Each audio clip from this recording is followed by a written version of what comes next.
Hey everyone, it's Dylesia just coming to do a very short video devotional, and the topic will be talking to no one. So I'm speaking to people who are visionaries, people who have these big ideas, which is, always what I tend to do. My messages are usually directed to specific audiences, and this happens to be one of them, just because I'm a visionary and I understand the process to getting your dreams off the ground and actually making things manifest and fulfill themselves. So I want to speak to people who are in that category, who often get frustrated because things are not exactly the way that you want it to be. And I wanted to release tension and the pressure that you put on yourself by telling you that in the beginning stages, and none of us can decide how long our beginning stages will be. For some people, it's just a few months. For other people, it might be years. But for whatever time period that God has ordained to be your beginning stages, you're going to feel like you're talking to no one.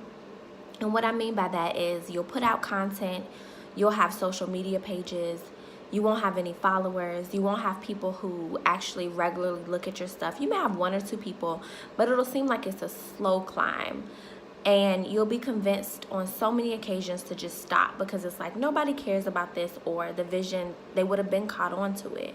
But I want to speak to you because in that time, that's the process. And you have to commit yourself to the process if you're going to commit yourself to the results. Oftentimes, and I use this example with a client today, my hair, for instance, probably looks fine to the average person because they see it for what it is. It looks okay to me because I see it for what I want it to be. I obviously want long dreads. I want them to be all curly, and I want it to look a certain type of way. So I tend to judge it based on the fact that it has not yet met my standards, whereas the rest of the world is judging it based on the fact that it exists. And I think we as visionaries have to be more compassionate with ourselves because we're building.